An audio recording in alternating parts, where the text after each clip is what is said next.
never been allowed to do before. Secret, unlimited sources from God knows where.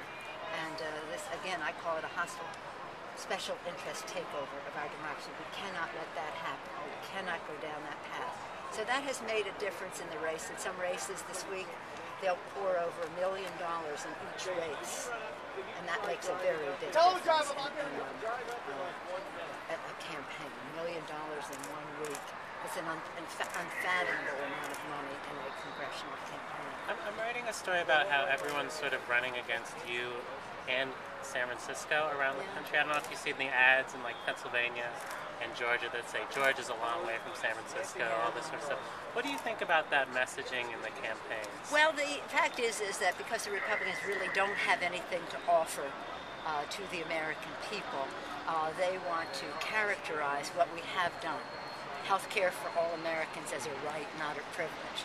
The biggest reforms of Wall Street regulation in decades, and the biggest pro-consumer initiative in the history of our country. There are market money forces in our country that want to turn that back. They want to turn back healthcare reform. They want to turn back the Wall Street reforms. They want to turn back the fact that we made student lending more affordable to America's families instead of sending big interest to the banks to help it be savings for the families. So there's a reason that this money is coming in because it's directly connected to stopping the regulation, for stopping the healthcare reform, to stopping the... actually, they also want to get their hands on a piece of Granny's Social Security check. They want to privatize Social Security. So these people have big money at stake. Instead of saying what they're going to do for the country, which is what I just described to you, the same old agenda of the past, they wanted to try to talk about San Francisco. But, you know, that's the way it is. I can't take that bait.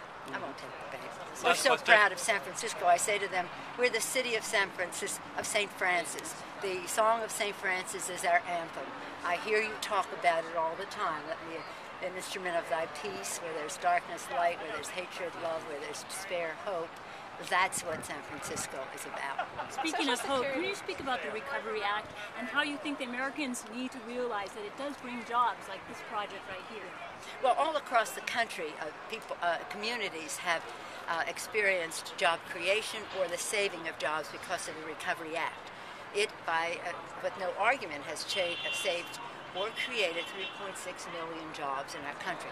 It, plus some other initiatives, the cash for clunkers, other actions taken by the federal government, we are told by economists from right to left that without those measures, we would have 8.5 million more people unemployed in our country, that our unemployment rate would be 14.5%, half again as high as it is now, which is horrible, and that the deficit would be soaring. So the Recovery Act pulled us back from the brink of a deep recession. What I described to you is a depression, pulled us away from a depression. And again, as with groundbreakings and ribbon cuttings and dedication throughout the country, people are beginning to see what the Recovery Act meant to their communities.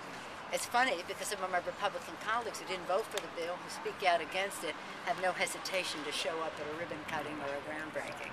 But it was a great thing for our country, and we're very proud of it.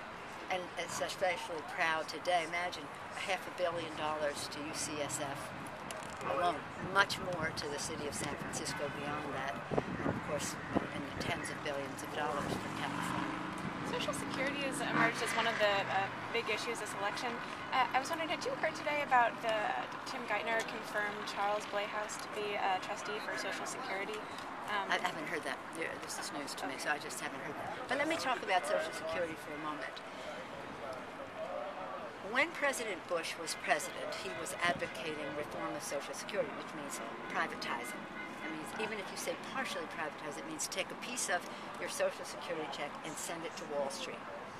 We know that if that had prevailed, and you're a senior citizen on Social Security, and that had prevailed, you would have lost nearly 50% of your retirement from the beginning of his term to the end of his term. In that 8 years period, you have lost 50% of your, or nearly 50% of your retirement. He just came out with his book, and one of the things the book says, his biggest disappointment is that he did not succeed in his reform of Social Security, read privatize. And I'm glad he's disappointed, because we all led the way from here to stop him from privatizing Social Security. We stopped him then, and we have to stop them again. Don't take my word for it, it's in their budget, once again, to privatize. And that's why some of this big Wall Street money is coming into these campaigns, because they want to privatize Social Security so they can get a piece, as I say, of Granny's paycheck. So it is one of the big differences between Democrats and Republicans in this election. They want to privatize Social Security and voucherize Medicare. Imagine that.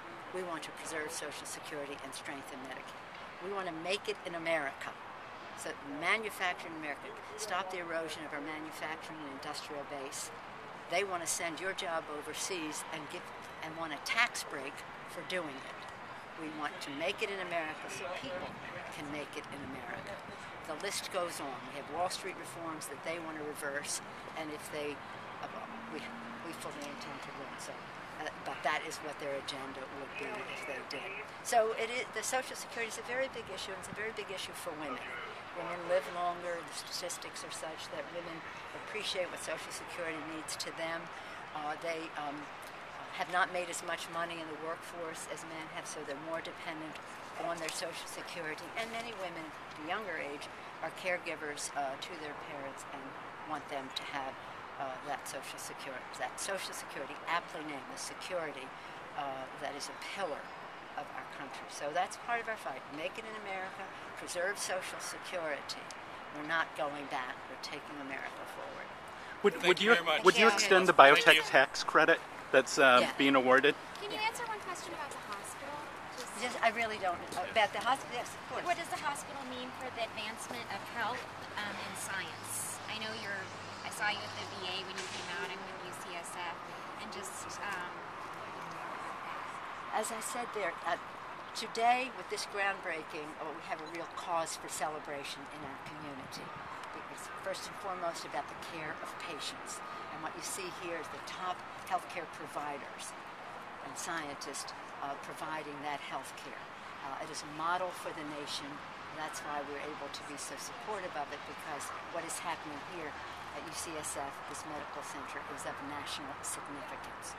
So it's about excellence, it's about collaboration among healthcare professionals, it's about evidence-based medicine, it's about customized care, it's about training, giving experience to primary care doctors who can not only work here but provide care as they go forward. So this is important for our community. It helps the patients, it creates jobs, it builds community, and we're very proud of UCSF. Thank you, everybody.